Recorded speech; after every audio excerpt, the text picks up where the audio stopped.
Let's turn back time and take a look at the 2019 season.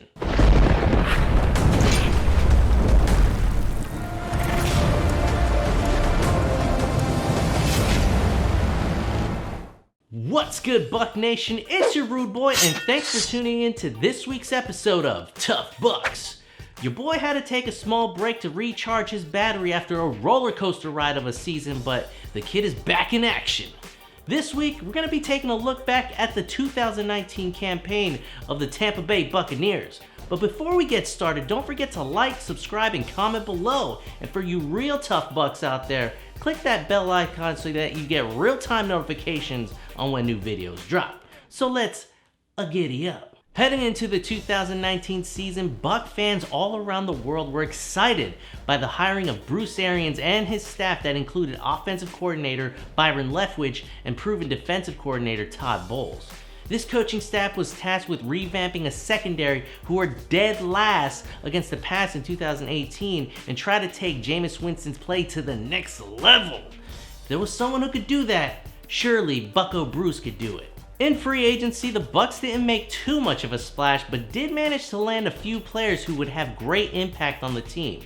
Ndamukong Suh helped mentor a young Vita Vea and would clog the middle of the line all year long to help the Bucs be the league's best defense against the run. Brashard Perryman had a slow start to the season, making several errors, but would step up his play in the last 6 weeks, especially when Pro Bowlers Mike Evans and Chris Godwin went down due to injury. And finally, the biggest steal of free agency was Shaq Barrett, but more on him later. Those 3 signings proved to be worth every penny. With the 5th overall pick in the draft, the Bucs would snag Quan Alexander's replacement in LSU standout Devin White, who had a slow start to the season but would turn it up after he fully recovered from his early injury. They then heavily invested at the secondary position by drafting a slew of defensive backs with their next 3 picks, who included Sean Murphy-Bunting, Jamel Dean, and Mike Edwards. All 3 of those players had starting roles at some point during the season and made some nice plays for the team. General Manager Jason Licht even went as far as to, yep, that's right, he drafted a kicker in the 5th round, selected Matt Gay out of Utah. Jason, what the heck? What's with you and drafting kickers? I mean, I get it. We've had kicking woes for quite some time now, but didn't you learn from your mistake with FSU great Roberto Aguayo? At least he didn't waste a 2nd round pick on Mr. Gay. Gay for the most part had a decent year overall, but did cost the team at least 2 wins. One against the Giants and one against the Falcons in the final week. The draft came and went, but before training camp started, news broke that veteran outside linebacker Jason PierrePaul suffered a fractured neck in a car accident. And reports indicated that Paul would potentially miss the entire season. Damn. But not even a broken freaking neck could stop this man. He came back by week 8 against the Titans and got a sack on his very first play. That's a dude you gotta get back on the team. Hopefully the two can come to an agreement this offseason, as JPP is a free agent. At the start of training camp, Buck Nation all around the world started salivating at the idea of the quarterback whisperer working with Winston. It gave fans hope that Bruce would somehow be able to refine famous Jameis's play.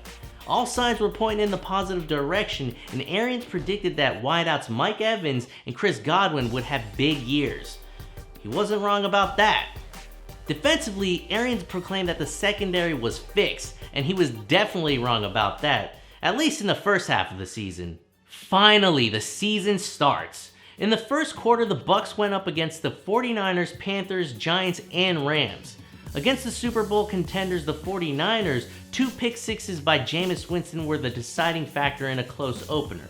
In week 2 against the Panthers, Shaq Barrett broke through the doors and put the league on notice, tallying up 3 sacks on Cam Newton and helped the Bucs win a low-scoring game. They would then host the Giants in what would be a shootout, and although the offense had a productive game, the secondary of the Bucs had a terrible one, making Daniel Jones look like a stud.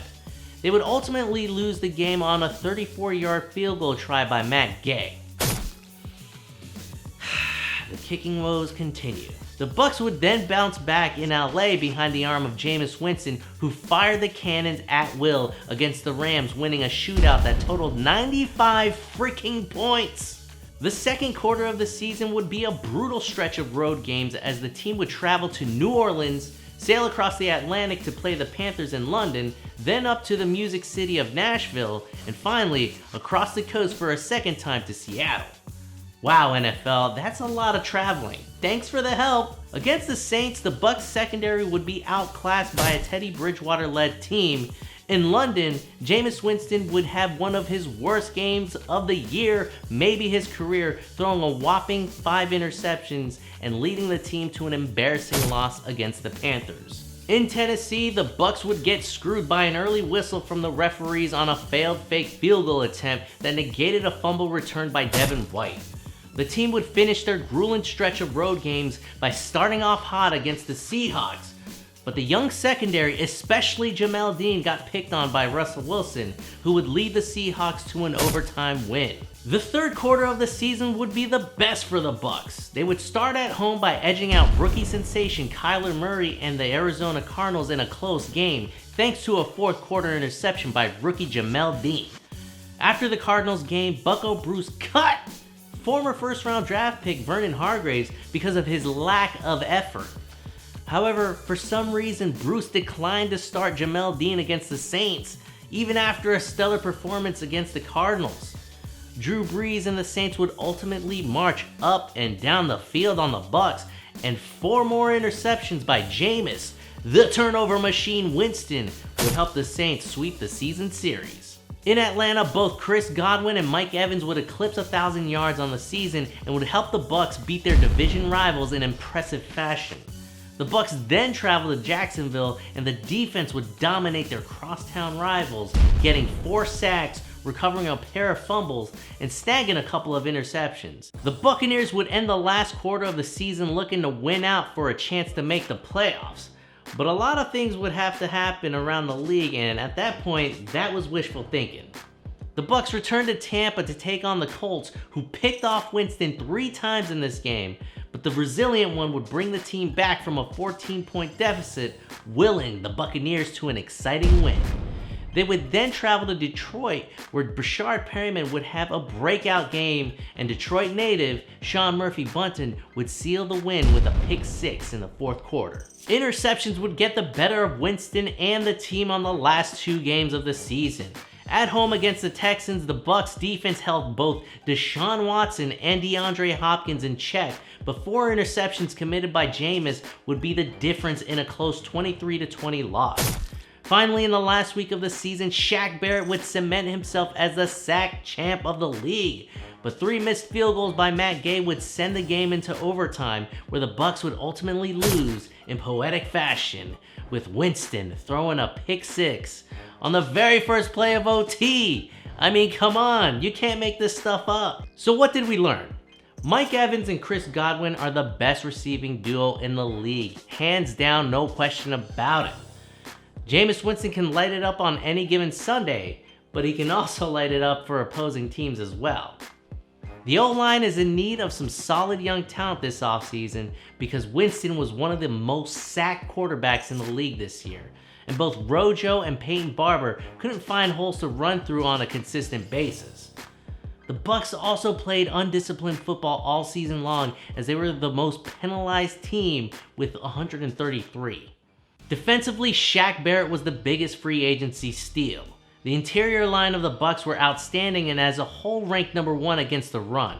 Linebacker Levante David is the most underrated player in the league, and for the secondary, it was a tale of 2 halves. In the first half of the season, they were trash and ranked dead last against the pass. And part of that was due to the lack of pressure the line was providing, but once JPP came back from injury and the team cut ties with Hargreaves, the play from the entire defensive backfield improved in the second half. My overall grade for the Bucs this season is reflective of their final standings, and at 7-9, you get a C-. I have one word that sums up this team, and that's inconsistent. Jameis Winston was obviously inconsistent, but he wasn't the only one. The offensive line was inconsistent. The running backs were inconsistent. Special teams was inconsistent. Heck, the coaching staff was inconsistent. The secondary was definitely inconsistent. When one side of the ball was balling, the other side was stinking it up. Had the consistency been there, this team would have easily been a 9, maybe 10-win team. But that's neither here nor there. The Buccaneers did show a lot of promise in some key positions, but those same positions are the ones up for free agency. And boy, do the Bucs have their work cut out. They'll have to make some serious decisions this offseason, but we'll cover that in upcoming episodes. Now let's move on to my favorite part, and that's the end of year awards. The Breakout Tough Buck of the Year award goes to my guy Chris Godwin, who in his third year crushed it and had better numbers than Buccaneer all-time great Mike Evans. He would become a Pro Bowler for the first time and made the second team All-Pro, although I think he should have been first team, but I'm being a little biased. Here's to you, Chris. The Rookie Tough Buck of the Year award goes to Devin White, obviously. Look, he had a slow start to this season due to injury and sickness, but my man would finish strong. He would win back-to-back NFL Defensive Rookie of the Month awards and would be selected to the NFL All-Rookie team along with Sean Murphy-Bunting. But this ain't about Bunting, it's all about the thoroughbred. Here's to you, Devin. And finally, the Tough Buck of the Year award goes to Shaq Barrett, who no one knew of coming into this season and would be crowned the sack champion on the final game, recording 3 sacks to edge out Chandler Jones from Arizona by a half a sack. Similar to Godwin, Shaq would also be selected to his first Pro Bowl and made the second team All-Pro. Here's to you, Shaq. And that's our 2019 Tampa Bay Buccaneers season in review. In our upcoming episodes, we'll be talking about Jameis Winston, free agency, and the draft. Like, comment, and subscribe. So until next time, Buck Nation, y'all know what to do. Keep firing them cannons.